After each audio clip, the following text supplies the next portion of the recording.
Hello, hello. Welcome, everybody, to the Page Turners podcast. I'm really excited to welcome our guest today, Michel. I want to do a long introduction of you. I mentioned this before, but I do intro you, or I recommend you, or tell someone about you as one of the men who built the internet. And and I know you're always like, stop. But to me, from working with you and our team working with you, I mean, like, you were there in these beginning days, really building that infrastructure of everything that we take for granted today, and the companies in the forefront of building those companies, and the research and development sections of the companies, and the teams. And there's just, I think people take for granted so much of what is like an ease of use thing, whether it's like the fiber optic cables, or it's the structure of the software or the hardware or anything. Everyone just is like, oh, we just have this. So I that's how I introduce you. I'd love for you to do a quick introduction. Obviously, I want to talk to you today about your best-selling book, Beyond the Code, as everyone can see behind him there. Go pick it up on Amazon today, and talk about your history and just who you are, and how you've gotten to where you are, and then I'll ask you kind of your experience too of working with our amazing team, and then we can kind of go from there. Yeah, all yours. That sounds great. Yeah. So kick us off with when you started, what was some of the foundational aspects of your early story when it comes to, Cisco, or even maybe before that, if you want. We'll kind of go from there. Yeah, look, I graduated in electrical engineering. Believe it or not, there was nothing like computing program at the time or networking. It was just like the last year I was at school, I got my glance on the PC, and I was like, oh, this thing is way better than a punch card and anything like that. So my interest evolved from there to say, hey, you know what? It's fun to be in a PC, but I like to communicate with others. There must be a ways, which led into, look, I'm Canadian born, and I think every Canadian at that time had to work for a company called Nortel. And Nortel was like the biggest thing in telecommunication you could claim. And we were so proud of it because it was one of the few things the Canadian can be proud of. Hey, we're kind of relevant to the rest of the world. But the net of this, it got me into the world of telecom. And from there, I was like, wow, I come from a chicken farm, as you know. We have great distance in Canada, but look, everything to go pick up, a jug of milk will have been like 20 miles to drive. Wow. So it was like, gosh, it will be great if we have technology that can, remove the digital divide and the isolation and go there, which led into that. I did a few years in this company in the research center. Then I went into a private sector startup, which led into a company that essentially at the time, there was PC in every corporation, but they needed to connect those campus, and that was the beginning of the enterprise networking age. Right. And I wanted to have access to this technology that was kind of 2 years in the making, called routing. And I say, who does routing? And there was no Google. You have to go to a show. and I met those folks at Cisco.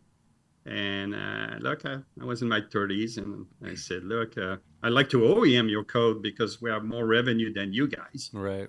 And they say, absolutely, it'd be interesting, but we cannot even manage it for ourselves. So we're not in a stage where we can entertain a partnership. And I was like, oh, I was disappointed because I wanted to go to California to see how it looks.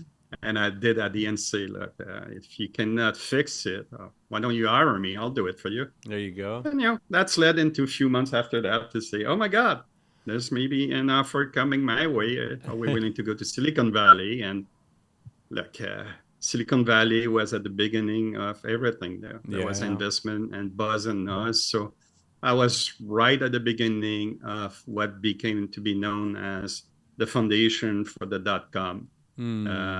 Connecting campus was the first job, but after that it was connected campus to remote branch office, and then it went into, can the internet carry data really well? Can it carry voice? That was the second challenge. It wasn't designed to do this. And then the last one was, can it carry video? And then when we build this foundation that can do the three type of source of information, here we are. Here's a global company, and led into 20, 30 years in that type of career across 3 companies. And that, so thank you for sharing. So that, and I love how casual you say it too, because to me it's like world changing, and you're like, it's just what I did. It's just, it just built the world. So at Cisco too, you at one point you had a budget. You had a budget for the team, and I remember you talking to me about it. We were in Vegas. You were doing some speaking there in Vegas, and the Rockefeller Library, and I remember we were outside too talking about it, and you had mentioned the budget was somewhere in the. Am I incorrect in saying like the hundreds of millions of dollars? And this was look, it's an interesting part of what I used to say to people. I say, look, we were in a company that was doubling revenue and doubling size every 9 months. Yeah. So it went like this. I mean, completely crazy, parabolic, if you want, from a ramp. And my operating budget was around, I would say, if you have R&D, I was 25% of that budget. I was 632 million. But I used to tell the people in those years, I didn't have a budget. I was just spending money. Right. I mean, the framework was saying, we're going to invest, and you want us to do this? We'll span a group, we'll acquire a company, we'll do this, we'll do that. It was like you play roulette, and there's like chip on the table that come all the time in your bag, and you just put it everywhere. That was kind of crazy. But when the bubble exploded in 2000, 2001, I tell people now I had to manage a budget. Yeah. And I had to manage risk, and I have to manage a lot more than simply go spend it. So I was a late bloomer on that one. I had a big budget. I learned to manage to an outcome and be responsible to not exceed the budget, which was a new thing for me. So especially when they're investing money like that, that $600+ million, almost $700 million, that's pre the internet bubble. So that's pre the .com bubble. So this is like just late 90s, right? In the late 90s, and right after that, this is where the revenue went from 50 billion to 18 within 6 months. Yeah, see, that's wild. And that was wild, but it was also wild, and it was global. Everybody was going to the same crisis of, we built this technology. Was it just a bubble with no foundation? Was there any foundation of reality behind? Right. And that's where I learned to say, whoa, I have to separate the hype from the reality, from the return and everything. And look, it was brutal. It was like, I mean, you have fortune that got lost. You had personal wealth that disappeared. You had people that went bankrupt, that went into crisis, and we had to do layoff. We have to do a bunch of stuff. Yeah. So all of these things was like, it's easy to manage when everything it's happening by magic. Yeah. Much harder when you lost your lure, and you have to rebuild the trust with shareholder, with customer, with employees. But the good thing is everybody was in the same boat. Yeah, true. So it wasn't one where you can simply plan to say it's your fault. Yeah, that would have been easy. It's worldwide. Yeah, exactly. Yeah, it's not one person or one department's problem. It's a worldwide problem. Yeah. Yeah, but I also learned at that time that the human nature is a little bit to be in denial. If you find comfort and trance into steady state, into something you've seen, I've been there, I've seen that movie, I can grow incremental way. But if there's change that happened in the industry or massive disruption of technology or market, your first reaction is, that cannot be true. Yeah. It's just going to be a blimp. Yeah. And that took literally even Cisco today back into the $67 as the stock price. It took almost 30 years to get back to pre.com. Pre.com, but the valuation was never the same after that. Yeah. Even still. I heard that was the same for even like Microsoft, like the stock price. It took like 20 years to something like that to get to the same pre.com bubble price. Yeah, everything got fried. Even if you go pre, you're not necessarily the same company, because you have to learn now to run your business in a way where you can take risks and you can expand your market share and you can go adjacent market. So there's a lot of things that you take for granted, but when you leave it by the moment, that's it's been good learning, I will Yeah. say.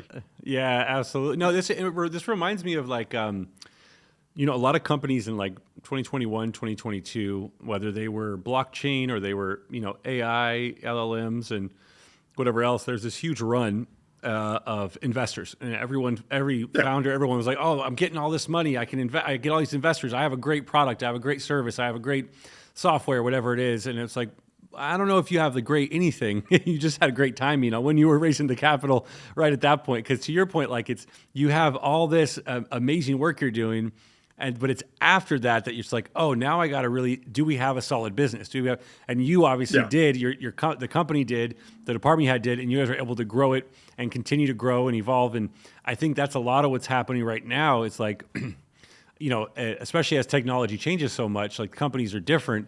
And a lot of the, you know, even the AI startups that were, you know, we call it AI, but it's like, it's really LLMs, and they're raising capital, but it's like every 2 months, it's a different world. There's a different software, different update. Well, and it's also going to be a world where it's going to be eventually rationalized. Yeah. And I don't think you're going to see all the players surviving in a few years from now, because like everything else is, there will be hype versus reality. There will be return of investment versus growth. Yeah. And there will be a lot of fail attempt to provide X, Y, and Z. And you're back a little bit in the innovator dilemma, which is, do you want to be on the bleeding edge of the technology, which for AI was probably 5-6 years ago? Yeah. Or are you just stuck into, if you don't have a story at the board level that you're an AI company? Yeah. I mean, go in every city right now, there's not a single golden board that doesn't say AI. Yeah, everywhere. I mean, we're crying loud. My putter is an AI. Yeah, exactly. It took me forever to figure out what is AI in my golf putter. Yeah. To realize that it can compensate through design through all my misses, which is okay. I need that. That's what I need that putter. You need to recommend the putter. I need that putter now. But I'm still in trying all of them to see one that works. Yeah. There you go. But to your point, though, that's it, right? It's like a lot of it is this marketing. You know, it's a marketing thing, not necessarily like there might be AI integrations, but every company has some form of AI in it. Like, you know, your Gmail has some AI in it. It doesn't mean you're an AI company because you send an email in Gmail, you know. And I think there's a lot of companies that now say that, oh, it's like they're AI, they're this, they're that. But, you know, I think there's a lot of like, well, what's real? And you see this with people that are raising capital for companies that some of them don't even have a product. They just have the story of it. And they're raising capital for it. And it's like, but eventually, look, I'm one of this optimistic person to say everything will rebalance in one point of time. And I think that, look, the same way the internet was a global phenomena that led into different derivative of industry. Right. We went into a period of time where there was like, oh, it's going to be replaced by this or by that.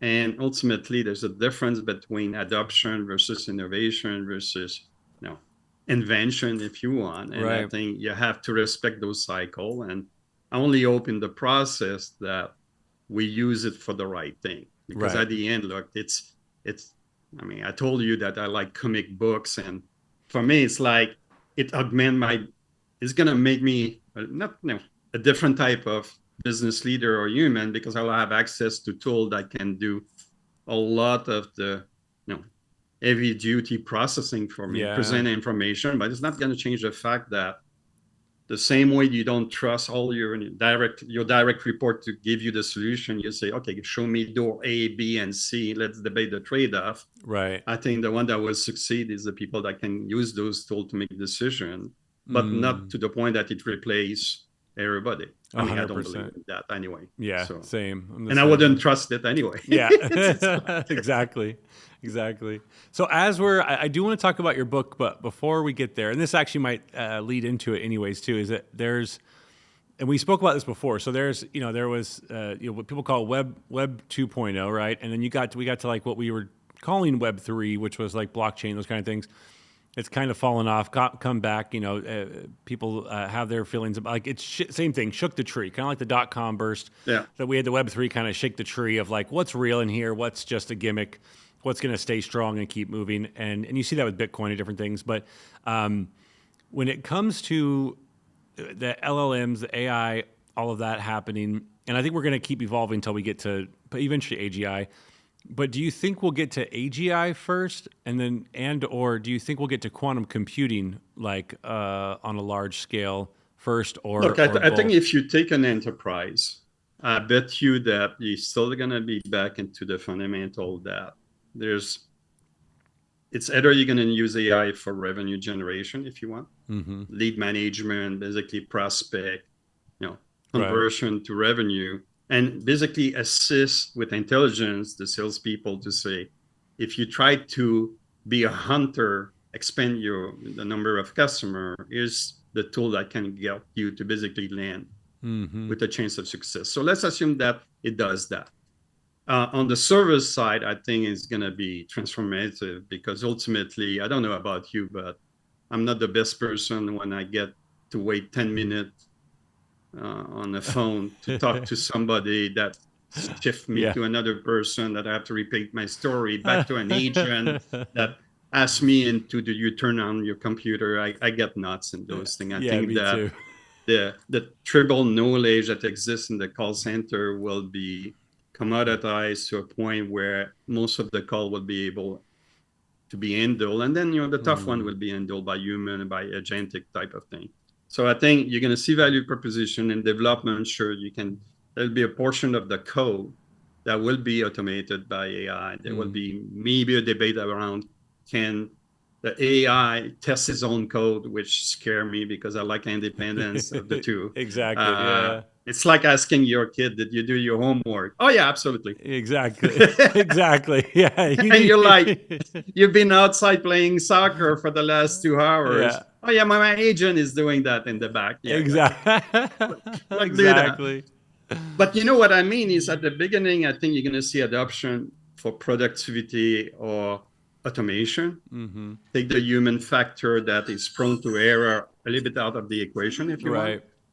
But I think you're going to be largely after that move into the fundamental, which is, okay, how do you use it to design or address problem because of the scale of the data element you need to process, like drugs, Yeah. like curing cancer.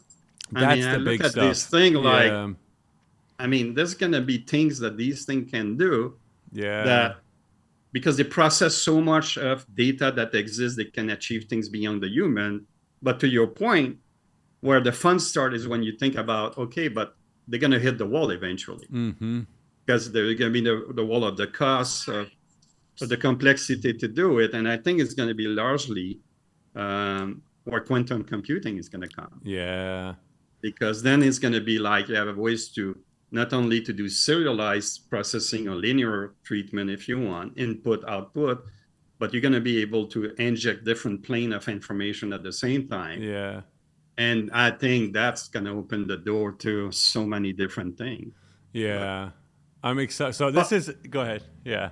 But again, this is Yeah. just in the context that it's a future that will be eventually possible, but you're not going to change the fundamental that whatever you do, it needs to have value for your customer, for the community, and for your shareholder. So yeah, the foundational aspects are still going to be there, and I think that's one thing. Even when we were talking about Cisco in the '90s, you said you have this budget. It's not just research and development, but it's also, do I need to acquire this company to absorb their team or absorb their product or service into Cisco? And so there's so many of these things that you've done, developing and managing the right team members, making sure that there's their acquisitions, managing the budget, hundreds of millions of dollars, which in '98, let's say, is probably 1.2 billion today, right? Like it's a crazy budget. So in today's money, so it's like there's all those aspects. I think. When I lean into the idea of quantum computing, this is just a fun topic because I know I asked you this before, but I want to ask you it again. The way that I describe the quantum computing to anyone, my mom, friends, whatever, and I feel like I'm partially making up a story, but like telling a Marvel movie. But I believe you said this is true, and everyone I've talked to said this is true, and some Google engineer said it was true.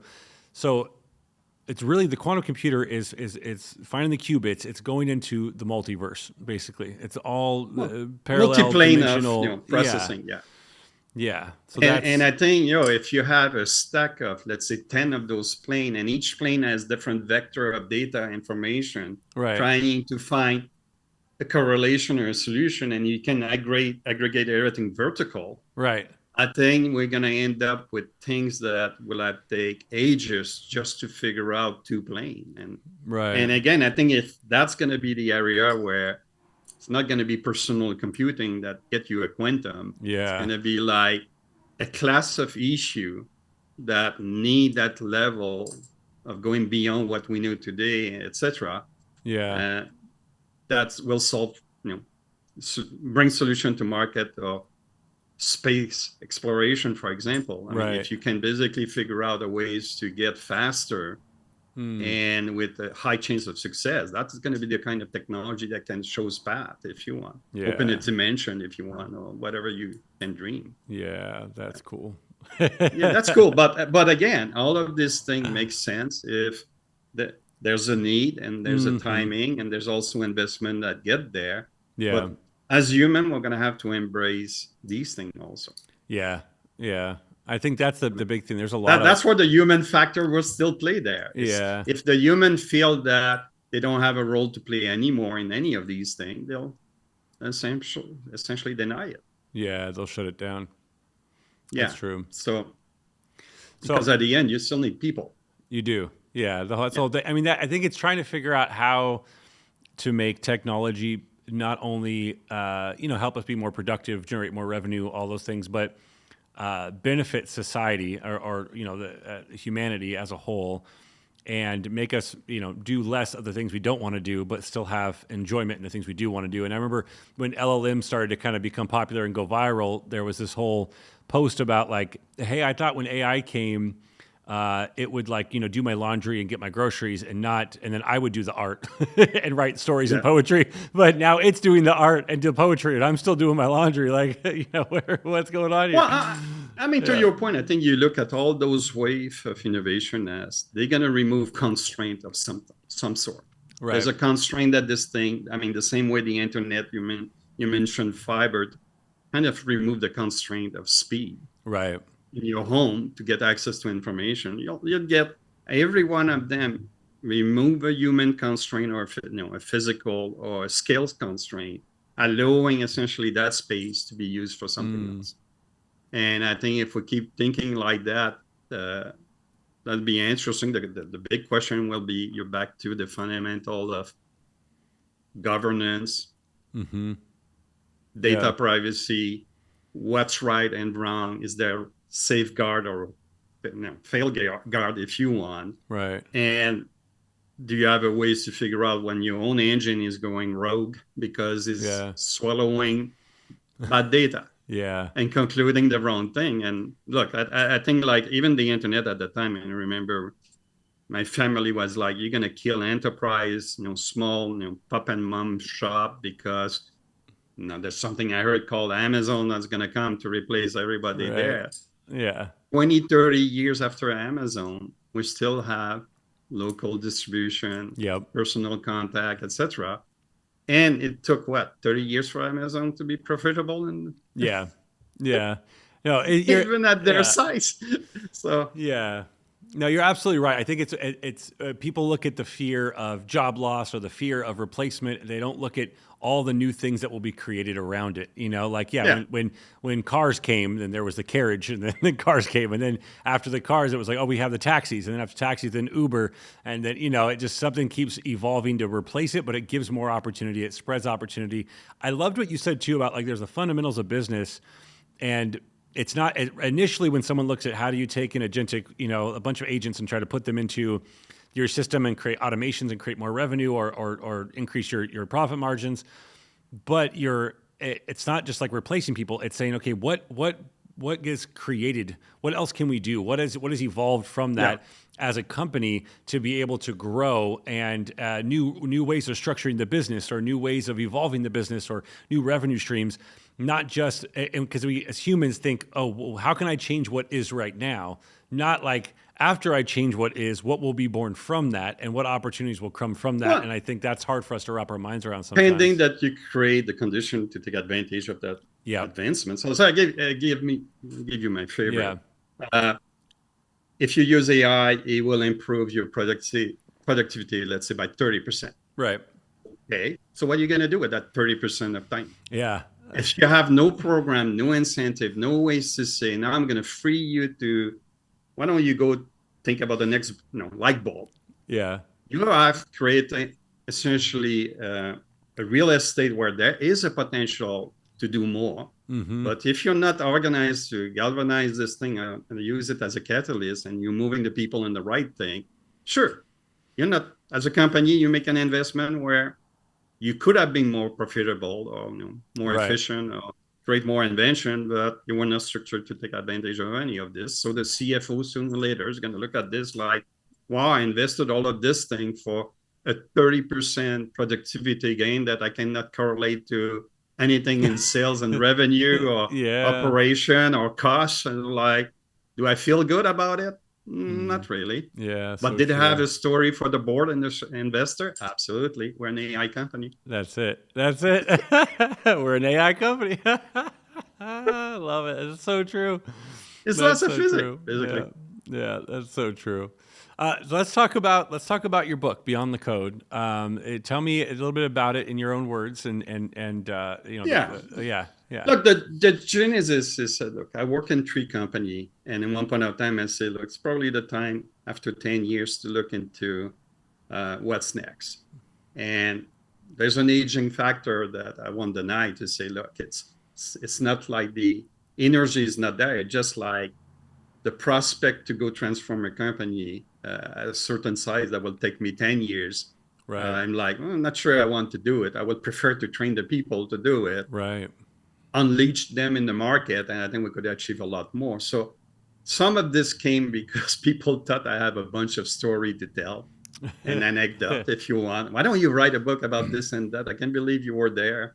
I can't believe they hire you to do it. So something like that. But then he went into, okay, there's a story because I was fortunate enough, and there's a good karma that I will claim that I was at the right time with the right people. Right. I could have easily end up in the company across the street and go belly rub real fast. So a little bit of luck, a little bit of do it yourself, a little bit of make it happen. But it was largely things like that I was looking to do, to say, okay, let's capture that moment, because it was Silicon Valley. It was the beginning of an industry that changed the world. Let's at least put it from my perspective, and that's why I call it a memoir. It's my view on this. Doesn't mean it was necessarily what people will agree with everything. But then he went into, what did I learn? How do you go from you're a coder, you're a developer, you're a tester, to become management, to eventually go influencing a company at the CXO level? And at the time I was like, oh, well, let's really start. You have to be the smartest of the pack, and you're going to go like percolate at the top. And I realized that the people past a certain level in the company had to make a decision between, I'm a specialist, the top in my industry in X, to I'm going to plateau if I'm not careful, or the technology will shift where I'm not the new cool kid on the block, if you want. So I realized that in order to be broader, to make decisions that influence the company, I had to basically go horizontal in my learning. That's where I have to learn a little bit more about budget, finance, investment strategy, acquisition, build it yourself, acquire or partner. And then there was a lot around, well, how do you manage a team? When everybody was on the campus, that was easy. Oh, as a manager, I'm going to open the door of my cubicle or my office. I'm going to go to the coffee shop. I'll talk to the engineer, and that's it. And I'm connecting with people. Then when things became campus, distributed, global engineering, how do you maintain contact with your own workforce in the fabric when you have, I don't know, 70 locations? I mean, what are you going to do? Visit all of them in a row? You're done for 6 months in the year. So you have to learn to say the only way you can run at a level of scale is trust people that represent the company, your vision, the team, execution, and so on. And let them execute, and if there's an issue, they'll come back, or we'll agree about things. So it became really easy for me to say the only way to survive is to empower. I mean, now people will use the term empower, but distribute, give them context, allow them to make decisions. And when things happen, if you have the right culture, we'll talk about it. I mean, I'm not a big fan to say who created the mess and this and that. I was like, we just need to address that. We're in the same boat. It doesn't matter who created the hole in the boat. If we don't do anything, we're going to go down. It's so true. So he went into what should I share? And that's where I say, oh, look, I like to talk about it like an engineering kitchen. The brand has a menu. There's a team in charge to make sure that whatever they order on the menu, the consumers see the value. That's R&D, that's the product, that's the test, that's the acceptance, that's the delivery. And the only way you can run a kitchen at scale is to plan ahead the next day and the third days for supply. Then you have to distribute, you have to have role. And I tell people, if your kitchen has too many cooks, guess what's going to happen? Complete chaos. But if nobody is in charge in the kitchen, you'll have also a different type of chaos. And within the kitchen, you know what? Things happen that you didn't plan. There are people that drop, the steak on the floor, and you have to adapt. You have to do a lot of things. And my point is, I learned that running a large team of engineering is there's things I can plan for, there's things unexpected, there's things that are global scale of change, and I just need to figure out with the team how we're going to get there. And largely speaking, it's about give them context of here where we are, here's the option, here's the constraint.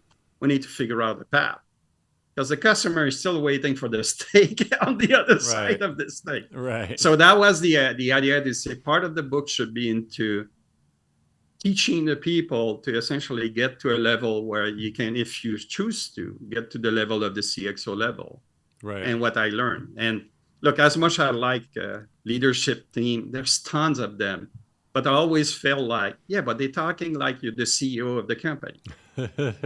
A lot of people will never be in those shoes or have to make those decisions. But you have everybody contribute to this fabric. Is there's a ways to accelerate their learning, which led into, well, let's talk about learning. If you go in a commercial kitchen, and my daughter told me this story, you don't go in the first day and cook something. You'll get usually a mentor that tell you who does what in the kitchen and the order, like a little bit how you do it. My way is that. I mean, I'm a big fan in mentoring, which is, don't let the people by themselves figure out everything. And if they struggle, if you have mentor or a nucleus of a team, they're going to start looking into, wow, there's something happening there. Maybe we need to step in or step out, or it could have happened that somebody's toxic to the culture and have to make action. So that was the second part of the thing. And then the third part was where you guys drove me crazy, which was, what will you do if you go back in time and meet yourself? What will you tell that person? And I was like, oh boy. That's one of my favorite questions. Yeah. That was like, that one took me so long, which was more around what is your legacy? Yeah. And my legacy for me was more around if I'd done a decent job to create a leader of tomorrow, they will fly on their own and basically get to the next level and hopefully build something useful for the humankind. There you go. So it was kind of this kind of but there was also things that I realized is for a lot of time I was driven by fear of failing because big company, big group, this and that. And at one point of time, I should have spent also time to say, what about I succeed? Yeah. What do I do next? What I want to do, what's my interest, what's the work-life balance that I want? And you guys were an exercise, a little bit of style to achieve that. So that's the 3 chapter of the book.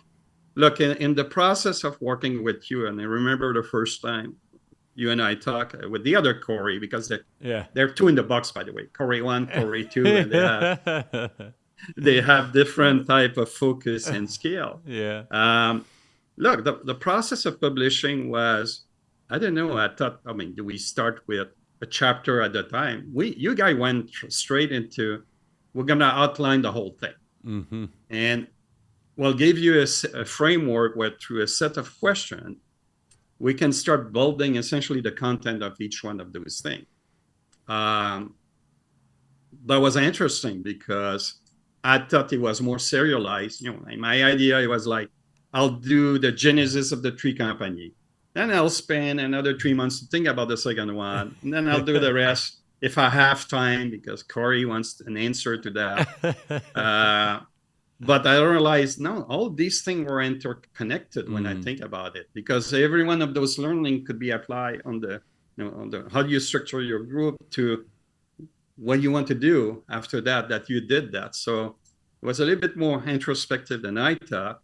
And look, I'm a little bit perfectionist. I was fascinated by the art of publishing, and how much time did we spend on this lady cover that beautiful cover. Yeah, that beautiful cover. We did 45 versions. When I say, well, it doesn't show collaboration, it doesn't show the code, or this first ladies, and I wanted, is because I have a lot of girl in my life, I wanted that to be representative, to say, right, it's not the whole word also. So it was interesting. I learned about that. I learned after that the podcasting part of it, which was, you need to promote your book, you need to talk about it. And I was completely terrorized, which is interesting. I'm getting better at it, by the way. You're doing really good. Yeah, you're doing really good. Yeah. But I was like, whoa, this is much harder than doing a speaking engagement, because you know your slide, you know your pitch, you know your audience. Right. Those guys can ask any type of question they want in one way. And the curveball will come, and I'm going to look this and the thing. But look, I think it's a great experience, and I will say it's part also of creating a little bit of the trust between the two. I think, you have a brand as your company where you're looking for success. I think for the people that never done that, my advice will be, because I have my friends that say, I want to write one, and I say, yeah, but you have a full-time job now. Right. And you're always on the road, and this and that. I think there's an investment of time. Mm-hmm. And that's why, one point of time, I was getting my friends saying, are you still writing that book? It's been like 9 months. Yeah. What are you doing? Yeah. It's like, we're getting there. Yeah. If you can find the right cover, we'll finish it. The cover took a few months itself, I think. Yeah.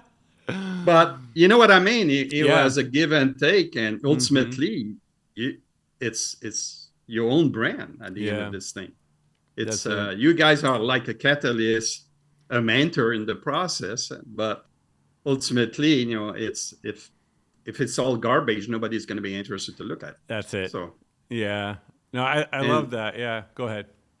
And I think that's it. And I think all the rest I think is to say, okay, once you build this as a platform for you, what could it be linked to other things? And this is where, when I realized that a lot of people that went into public podcasting came from the root of writing books, discovered there was an audience, discovered they could interconnect more people with the same passion, that led into a podcasting business that led eventually to, why don't I tell the story to the world with a TED Talk, that leads into investment or partnership with people that have common affinity. It's a circle of life when you think about it. And I hope, and that's been my challenge to you guys, that you can increase the ecosystem for giving a chance to go all the way if they choose to. Yep, that's it.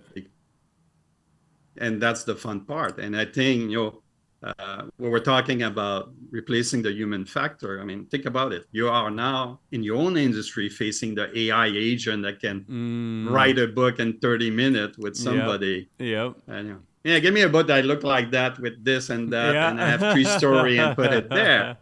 And I don't feel that you guys feel that you're going to be out the commission of the industry with that. No. Yeah. So let me throw it to you, is why you're not afraid. Ask me a question. That. Here we go.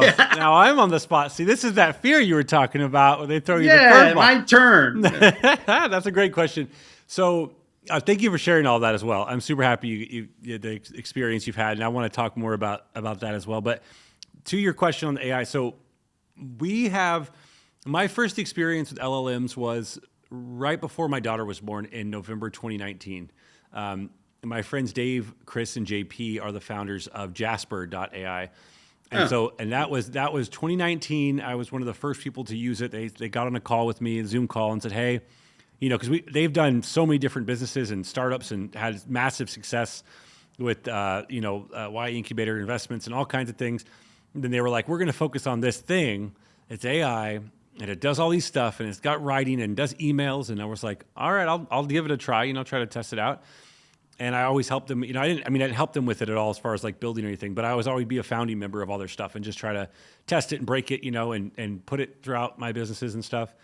And they're just great guys all around. But so I've been using LLMs for 6 years now, and as far as writing a book, now I know books can do it. So I had other friends that have written, like they've created full book writing softwares, like with LLMs, and say, hey, put this X prompts in.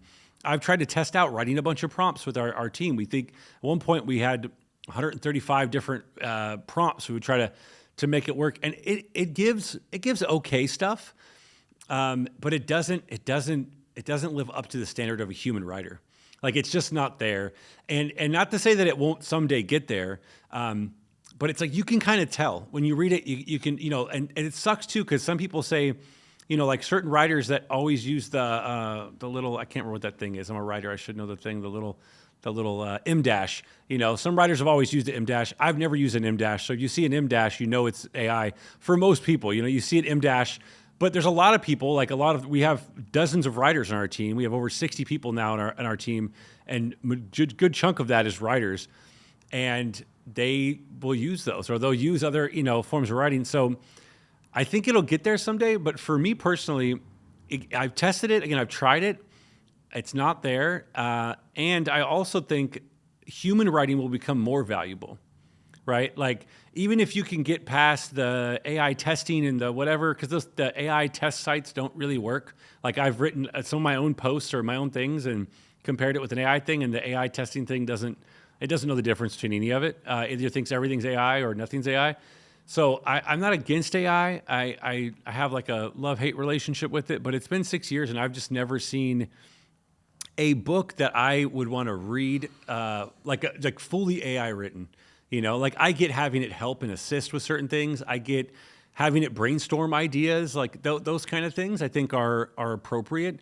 Having it do some like cross-reference checks on citations and stuff, like we use bibliography sites and stuff to check stuff and then cross-reference it there. And then, but you also have to, like you said, you're asking your kid to do its own homework. You also have to go and then confirm that what it told you is right as well, because you can't always trust it, So, I mean, even with the advances of where it's getting there, it's autocorrect. I mean, I hate to say it, but most AIs are just autocorrect, and they're just filling in the next set of words, like it's just guessing at what the next thing should be based on the data. And again, I know it's going to get way past that. I know we'll get there at some point.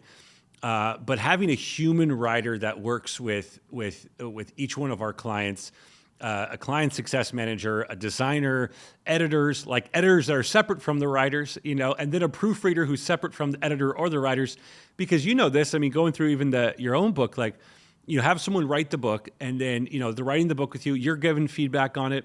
They write the book, they finish it up. You give them some suggestions on edits and what you want to change. But if you've been writing a book with one client as a writer, you've been writing the book for one client for 6 months or 9 months or whatever it is, or a year, and you're going to go blind to all the things that are errored in there. You're not going to see them. You as the author, someone that's a writer, and I've done this with my own books. Like I always tell people too, like I don't feel like I'm that great of a writer. I feel like I have really good editors. Like I can write. I love writing. I handwrite all my own books still in like a journal. Like I have all my books still from like handwritten pen to paper. But before I go to publish, I have to have an editor. So for our clients, if we're helping you with anything on writing or anything else, we're still editing, then we have another proofreader proofread it again.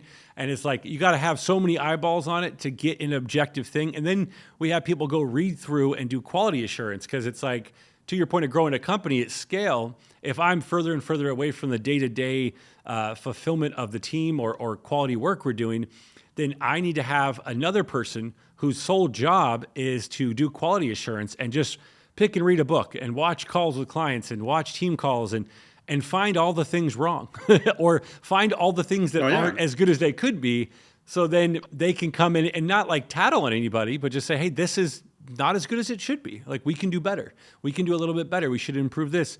And so that I think is the constant thing. And again, I know AI will be able to do, like, I can get my HubSpot cleaned up, and maybe it can help with text message reminders for calls, and it can do some automations, and maybe there's some help with the content, the Zoom call recordings. Maybe it could clean up the transcripts a little bit better and, help fill in ideas and brainstorm.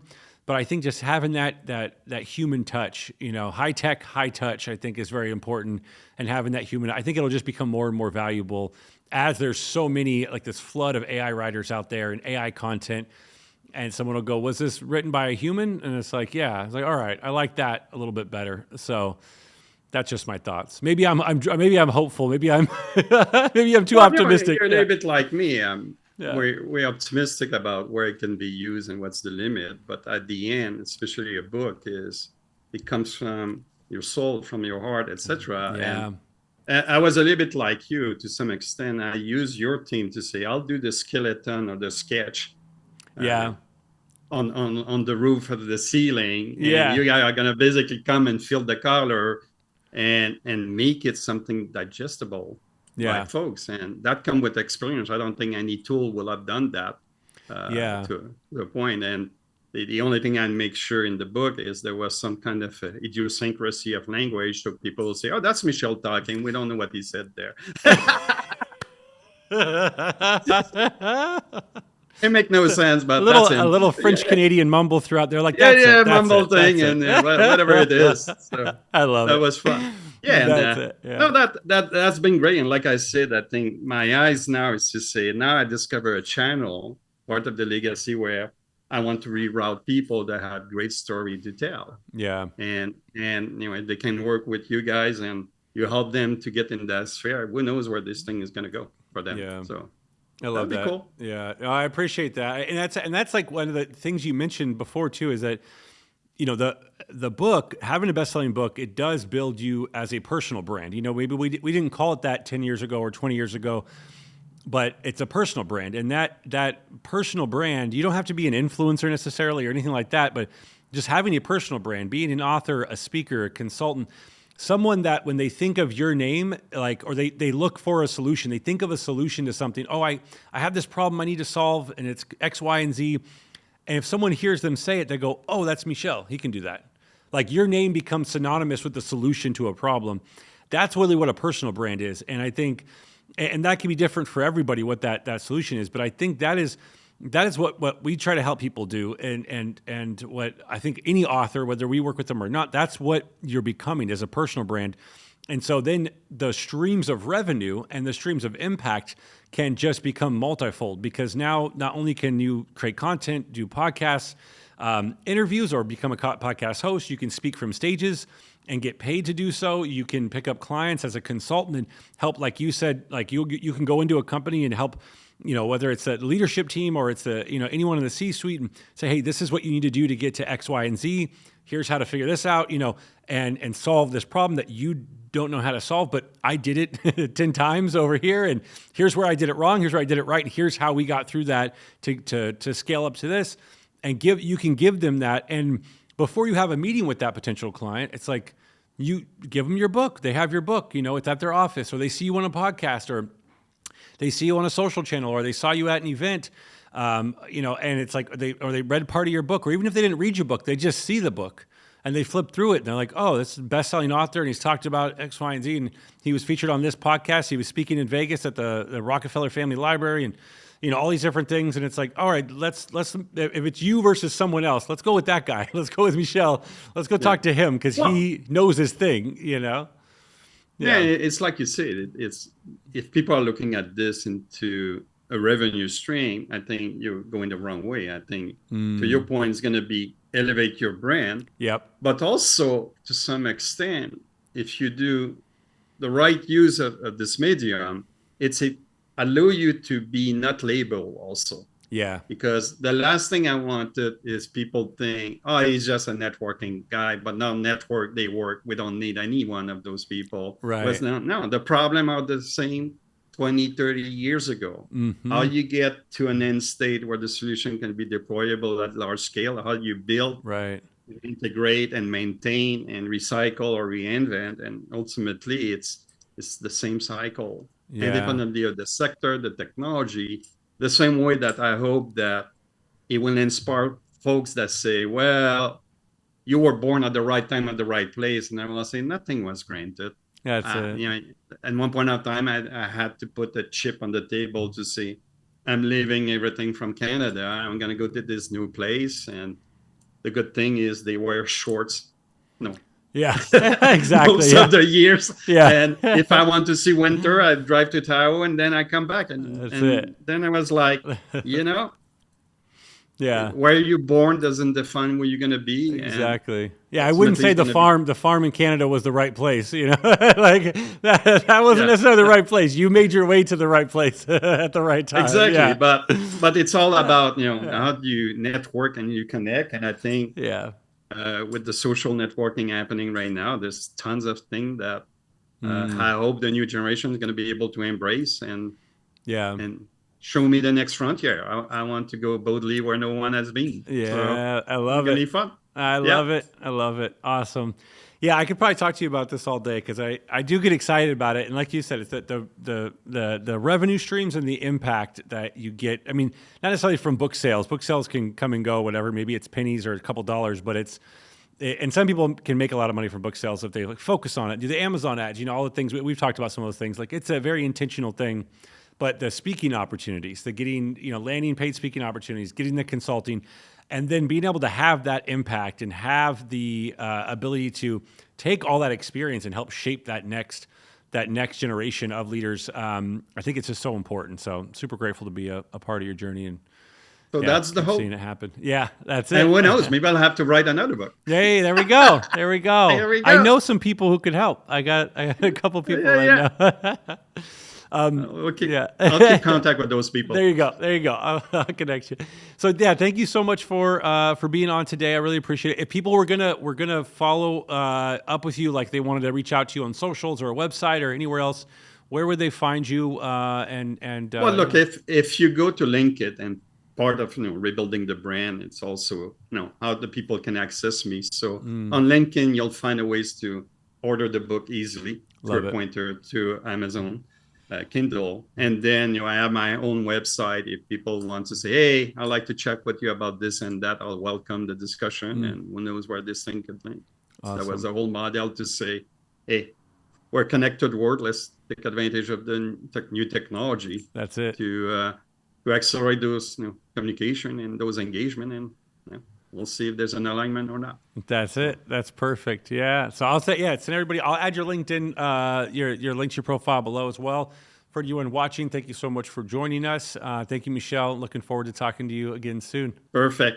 All Bye. good. Bye, Corey.